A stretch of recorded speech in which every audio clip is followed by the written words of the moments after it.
जनता से किए वादे पूरे नहीं करेगी आप सरकार। पंजाब सरकार ओपीएस और महिला पेंशन के वादे से पलटी। खाली खजाना बताकर बोली मान सरकार, पैसे आएंगे तो गारंटी भी पूरी करेंगे। चुनाव में महिला पेंशन को लेकर केजरीवाल ने दी थी गारंटी।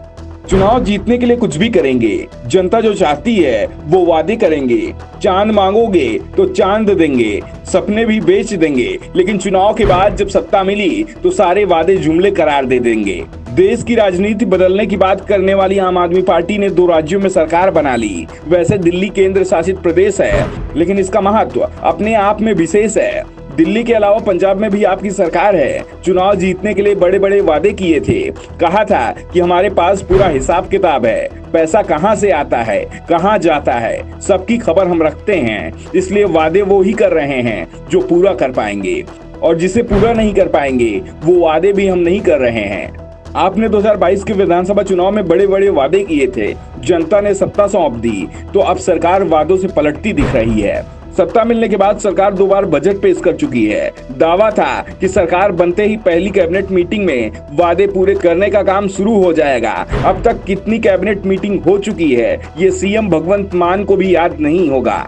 2 बार मान सरकार बजट पेश कर चुकी, लेकिन 2 सबसे बड़ी योजनाओं पर मुंह खोलने को तैयार नहीं दिख रही है। आपने चुनाव में वादा किया था कि सत्ता मिलते ही पुरानी पेंशन योजना को बहाल किया जाएगा। सत्ता मिले अरसा हो गया, लेकिन मान सरकार इस मामले में कुछ भी बोलने को अब तैयार नहीं दिख रही है। महिलाओं को हर महीने 1000 रुपए देने की योजना से पूरी तरह पलटी मार ली। कह दिया कि सरकार के पास पैसे नहीं है। पैसे पेड़ में नहीं लगते, कमाने पड़ते हैं, और पंजाब सरकार की कमाई इतनी नहीं है कि वो पैसे बांट सके।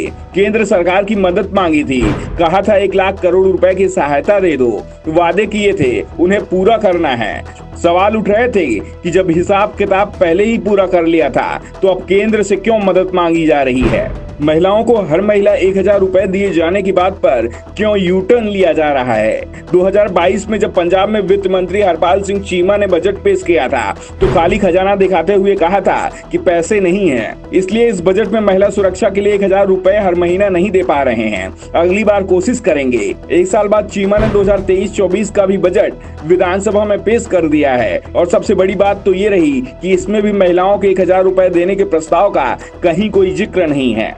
सरकार ने पुरानी पेंशन पर भी चुप्पी साध रखी। बजट के बाद प्रेस कॉन्फ्रेंस में वित्त मंत्री ने इस बारे में कोई बयान नहीं दिया। पुरानी पेंशन योजना का आप जिक्र जरूर कर रही है, लेकिन पंजाब में नहीं, कर्नाटक में इस पर जोर दिया जा रहा है। आप संयोजक और दिल्ली के सीएम कर्नाटक में दावा कर रहे हैं पंजाब की तरह यहाँ भी आपकी सरकार बनवा दो तो यहाँ ओपीएस लागू कर दिया जाएगा। लेकिन सवाल उठ रहे हैं, पंजाब की सरकार ही अपने वादे से पलट रही है, तो फिर कर्नाटक की जनता कैसे मान ले कि आपकी सरकार बनी तो गारंटी पूरी कर देंगे।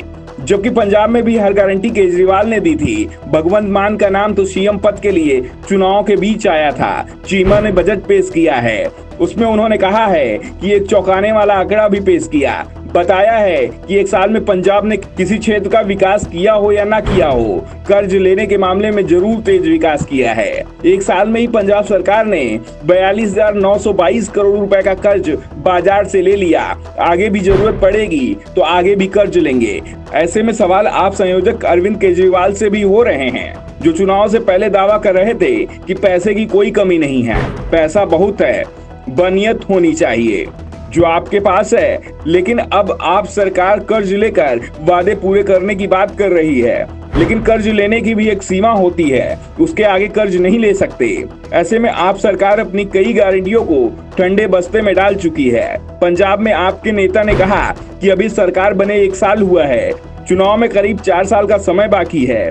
चुनाव से पहले कुछ बची हुई गारंटियां पूरी करने की कोशिश की जाएगी, तब तक जनता को इंतजार करना होगा। Bureau report, the Navdarpan news.